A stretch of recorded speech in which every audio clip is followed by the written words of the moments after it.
Boa noite, pessoal! Tudo bem com vocês? Hoje foi dia de FUVEST e nós vamos fazer a tradicional correção da prova de Biologia, tá? Para correção, eu vou utilizar como referência a prova V e vou utilizar também este lindo lápis com glitter prata. Beleza, pessoal? Vamos começar então. Olha só, eu estava dando uma passada pela prova, né? E encontrei uma questão em Química que eu falei, opa, peraí que parece que está falando comigo. E estava. A questão número 19 de Química é uma questão interdisciplinar, né? E aí eu vou comentar essa questão com vocês. Essa questão de Química, ela está falando sobre ligação, né? Do tipo ligação de hidrogênio. E essa ligação é a ligação que acontece entre as bases nitrogenadas que formam o nosso DNA, o nosso material genético. E aí, olha só, apareceu uma tabela pedindo ali para você ver onde está representada a ligação correta entre a adenina e a timina e a citosina e guanina. Olha só, pessoal, a alternativa correta é a alternativa C, onde eu tenho lá a adenina e a timina ligadas por duas ligações de hidrogênio, tá certo? Duas pontes de hidrogênio, e a citosina e guanina, 3 pontos de hidrogênio, tá certo? Então, questãozinha de Química número 19 aí, resposta letra C. Vamos agora começar a Biologia, tá certo? Bom, prova de Biologia bastante conceitual, né? Eu acredito assim, que estava num nível, tinham questões um pouco mais fáceis, questões com grau de exigência um pouquinho maior. Vamos comentá-las aí, vamos conversar a respeito delas. Chegando lá, começa na questão número 36. Então, olha só, a questão número 36 apresenta um esquema, né, tipo um fluxograma de ação enzimática. E olha só, no esquema abaixo está representado uma via metabólica. O produto de cada reação química catalisada por uma enzima específica é o substrato para a reação seguinte. Então, o que você tem? Você tem lá uma determinada substância e uma enzima age nessa substância gerando um substrato. Esse substrato ele vai servir de base para a próxima reação, né? Também reação enzimática. Muito parecido com o que acontece no nosso sistema digestório. E aí, pessoal, cada enzima, nós temos a enzima A, B e C. Cada enzima ela é produzida a partir de um gene presente no material genético, né? No DNA. E aí, olha só, ele quer saber o seguinte: no indivíduo que possua alelos mutantes que levem à perda da função do gene, o que vai acontecer? Aí, olha só, é só você acompanhar o esquema. Então, por exemplo, a alternativa A. Então, se o indivíduo tiver a perda da função do gene A, ocorre a falta do substrato 1 e acúmulo do substrato 2. Não. Por quê? Porque o gene A é responsável pela produção da enzima A. E a enzima A é que vai atuar no substrato 1, produzindo substrato 2. Então, a resposta aí, na verdade, vai ser a letra C. Se o indivíduo tiver um gene mutante, o gene mutante A, ele não vai produzir a enzima A. Sendo assim, você não vai ter o substrato 2. E aí para. Por quê? Porque para chegar no produto final, você precisa do substrato 2. E a falta do gene, a falta da enzima 1 não deixa haver o substrato 2. Então, se o indivíduo não produz a enzima A, ele não consegue produzir os seguintes substratos e você não tem o produto final, tá certo? Então, a resposta da questão número 36 é a letra C. Próxima questão, número 37. Em relação ao fluxo de energia na biosfera, considere que A representa a energia captada pelos produtores, os seres que fazem fotossíntese, como os vegetais e as algas, que representam sempre na pirâmide de energia a base, né? B representa a energia liberada pelos seres vivos, a energia que é gasta, né, pelos seres vivos. E C representa a energia retida, incorporada pelos seres vivos, a energia que está contida naquele ser vivo, por exemplo, num animal, naquele determinado momento. E aí, a relação entre A, B e C na biosfera está representada em resposta letra D. A, que é a energia dos produtores, vai ser igual B mais C. Ou seja, a energia produzida por A só tem dois caminhos ali. Ou ela vai ser perdida pelo ser vivo, né, pela respiração, pelos processos metabólicos, ou ela está incorporada no ser vivo, né? Então, toda a energia produzida pelos produtores, ela vai passar para o próximo ser vivo, ou vai estar retida no corpo daquele ser vivo, ou vai ser dissipada aí pelas reações metabólicas. Então, pessoal, resposta letra D. A energia de A, ela vai ser representada por B mais C. Questão número 38 agora, temos ali um heredograma. No heredograma ao lado, a menina 2-1 tem uma doença determinada pela homozigose quanto a um alelo mutante de gene localizado num autossomo. Autossomo significa cromossomo que não é do par sexual, tá? Que é representado lá pelos pares de 1 a 22. O par 23, que é o XX das mulheres e XY nos homens, é o par sexual, tá? Então não é o caso aqui nesse tipo de herança. Aí a gente tá vendo, né, que essa característica, ela é recessiva, né, a característica dessa menina. Por quê? Porque os pais não são afetados. Ou seja, os pais, eles têm o gene dominante, né, então eles não são afetados. O irmão dela, que é um menino aí número 2, também não é afetado. Então, a gente vê que a herança é recessiva porque os pais são heterozigotos. Vamos colocar aí, então, letra A, né? Vamos dizer que seja, vamos usar a letra A, porque a gente não sabe que doença é essa. Então, vamos supor que o pai e a mãe, eles são azão-azinho, tá? O pai é azão-azinho, a mãe azão-azinho.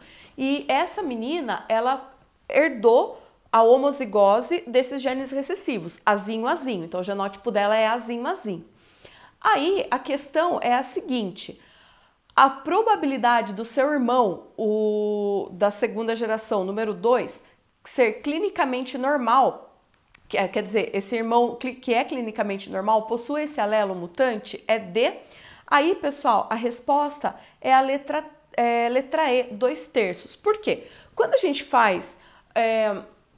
vai fazer um cruzamento, se nós temos dois heterozigotos, azão-azinho cruzado com azão-azinho, a gente tem 25% de chance de ter a homozigose dominante, azão-azão, 50% de chance de ter azão-azinho, tá? E 25% de chance de ter a homozigose recessiva, azinho-azinho. Então, no caso, a gente já eliminou, esse menino ele não é azinho-azinho, né? A gente sabe, a gente tá vendo ali no heredograma que ele não é. Então, ele vai ser ou azão-azão, ou azão-azinho, ou azão-azinho de novo. Por isso que a chance é de 2/3, tá ok? Ele tem duas chances ali dentro de 3 possibilidades. Por que não de 4, né? Porque a gente já eliminou, ele não é azinho-azinho, tá certo? Então a resposta da 38 é letra E. Questão número 39. Alimentos de origem vegetal e animal fornecem nutrientes utilizados pelo nosso organismo para obtenção de energia e para a síntese de moléculas. Após determinada refeição, completadas a digestão e a absorção, o nutriente majoritariamente absorvido foi a glicose. Considerando as alternativas abaixo, é correto afirmar que essa refeição estava constituída de... Gente, se a substância que foi absorvida em maior quantidade foi a glicose, significa que essa pessoa ingeriu predominantemente carboidrato, né? E aí, as alternativas a gente tem lá. Letra A, contrafilé contrafilé na brasa. Gente, é proteína, né? Toda vez que você está comendo um bicho, você está ingerindo proteína. B, camarão na chapa, proteína. C, ovo frito. A clara é fonte de proteína, a gema fonte de lipídios, tá certo? Letra D, frango assado, proteína. Proteína e gordura se ele tiver comido com a pele do frango. E letra E, arroz e feijão. Então, a refeição do nosso amigo aí foi predominantemente, né, arroz e feijão, tá certo? O arroz é fonte de carboidrato, né? E o feijão também. O feijão, ele, além do carboidrato, ele contém um pouco de proteína, mas com certeza a refeição foi arroz e feijão, tá certo? Bom, então letra E. Questão número 40 agora. Tatuzinhos de jardim, escorpiões, ciris, centopeias e borboletas são todos artrópodes. Legal. Só recapitulando aí, tatuzinho de jardim faz parte do grupo dos crustáceos, tá certo? Escorpião é um aracnídeo, siri, crustáceo, centopeia é diplópode e borboleta vai ser um inseto, né? Então são todos artrópodes. E aí eles compartilham, portanto, as seguintes características. E aí ele quer saber quais são as características presentes nos artrópodes. Bom, aí, pessoal, nessa questão, a resposta, olha só, é a letra B. Simetria bilateral. Todos os artrópodes têm? Sim. Esqueleto corporal externo, exoesqueleto de quitina. Todos os artrópodes têm? Sim. E apêndices articulados, que são os pés articulados que dão um nome ao grupo, né? Que dão um nome ao filo dos artrópodes. Todos possuem? Sim. Vamos dar uma olhadinha nas outras alternativas. Olha só a letra A. Simetria bilateral, ok. Respiração traqueal? Não. Quem que vai ter respiração traqueal no grupo dos artrópodes? Os insetos e os aracnídeos, tá certo? No caso dos crustáceos, eles têm respiração branquial, tá certo? Até o tatuzinho de jardim, que é um crustáceo terrestre, né? Ele vai ter respiração branquial, tá certo? Aí, olha só, e excreção por túbulos de Malpighi eles têm, né? Mas, no caso, a respiração traqueal elimina a letra A. Na letra C, o que está errado? A presença de cefalotórax. Os aracnídeos e os crustáceos vão ter cefalotórax, mas, por exemplo, os insetos, não. Os insetos, eles têm o corpo dividido em cabeça, tórax e abdômen, tá? Eles não têm cefalotórax. E aí, na letra D, tem corpo não segmentado, o corpo deles é segmentado, tá certo? Na letra E, temos também corpo não segmentado, que é a parte que está incorreta, porque o corpo dos artrópodes é segmentado. Então, a questão número 40, a resposta é a letra B, ok, pessoal? Bom, vamos então agora para a questão número 41. A questão número 41 diz o seguinte: atualmente, os seres vivos são classificados em 3 domínios: bactéria, árquea e eucária. Todos os eucariontes, eles são incluídos no eucária, e os procariontes, eles estão distribuídos entre bactéria e árquea, né? O domínio bactéria vai ter a maioria dos procariontes, tá? E a árquea vai ter as arqueobactérias. Estudos do DNA ribossômico mostraram que os procariotos do domínio árquea compartilham com os eucariotos sequências de bases nitrogenadas que não estão presentes nos procariotos do domínio bactéria. Esses resultados apoiam as relações evolutivas que estão apresentados na árvore da letra B. Ali nessa árvore a gente tem as bactérias, a gente tem um ancestral comum entre os 3 domínios, tá? E aí você tem o grupo das bactérias e você tem uma proximidade evolutiva maior entre o árquea e a eucária, tá certo? Então a resposta aí é a letra B, pelo fato deles terem umas sequências de bases nitrogenadas muito próximas no seu DNA ribossômico, tá certo? Então, questão número 41, letra B. Questão número 42 está falando lá: a cobra coral tem hábito diurno, alimenta-se de outras cobras, tá?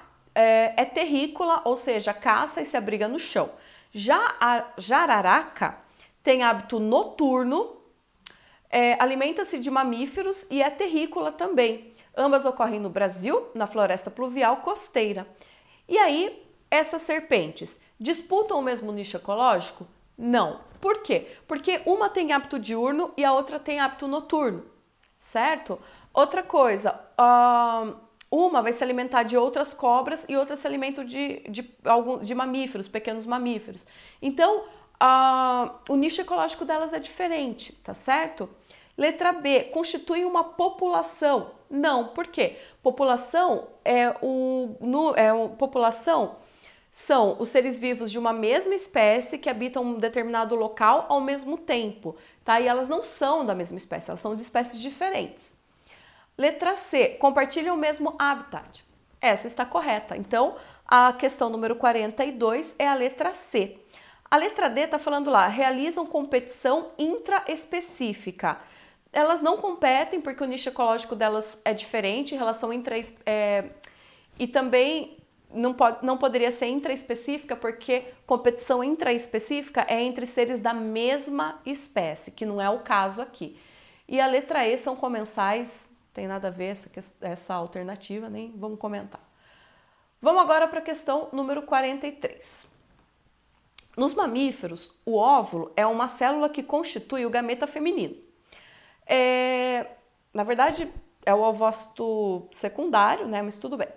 Nas fanerógamas, gimnospermas e angiospermas, denomina-se óvulo a estrutura multicelular que contém o gameta feminino. Então, por que está falando estrutura multicelular? Porque nas fanerógamas, o gameta feminino ele vai ser constituído por mais de uma célula, tá?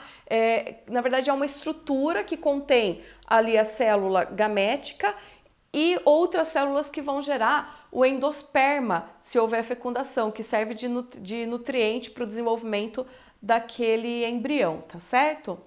Em mamíferos e fanerógamas, o resultado da fecundação normal, quanto ao número de conjuntos cromossômicos então vai ser a letra A.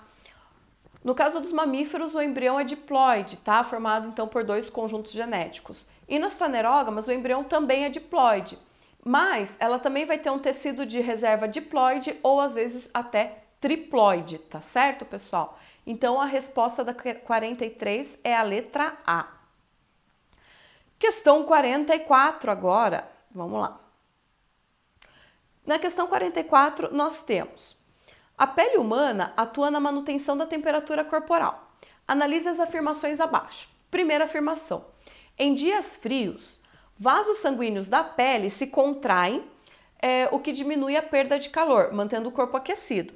O nome desse processo é vasoconstrição periférica, tá? Que é o fechamento de vasos sanguíneos na parte mais externa, assim, a parte que tem mais contato com a pele, e isso evita a perda de calor para o ambiente. Então, a afirmação número 1 está correta.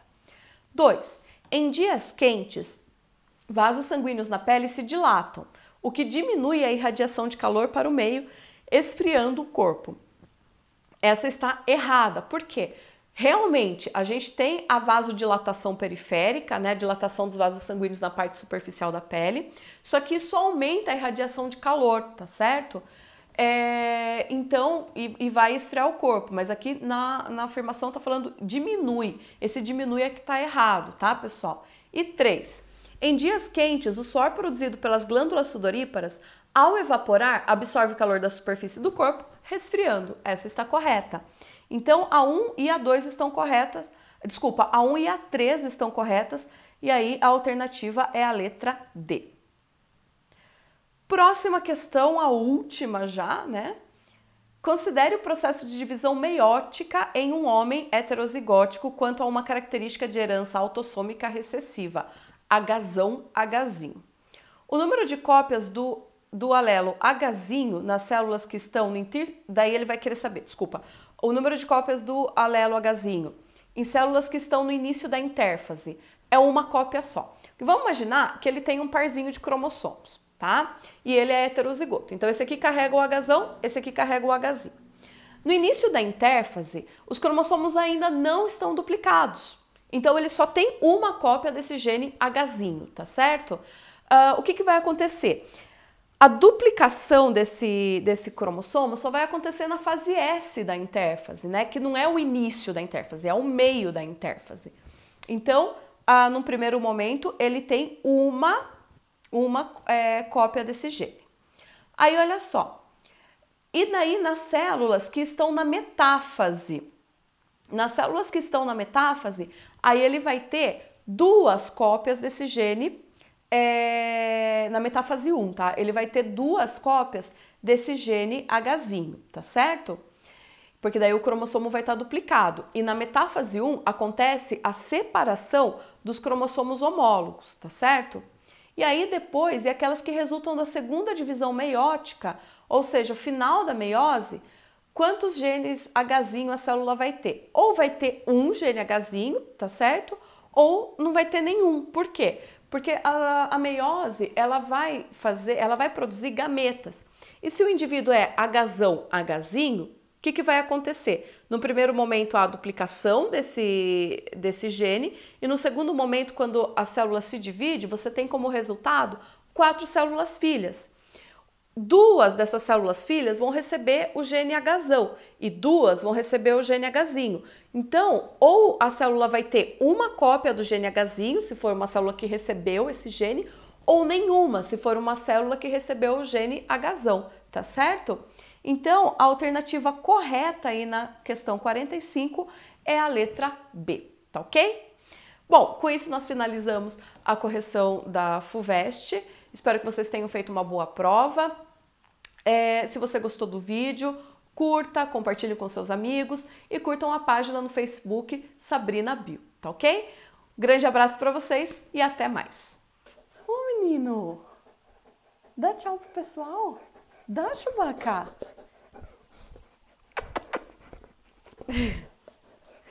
Dá tchau pro pessoal. Não? Então tá bom.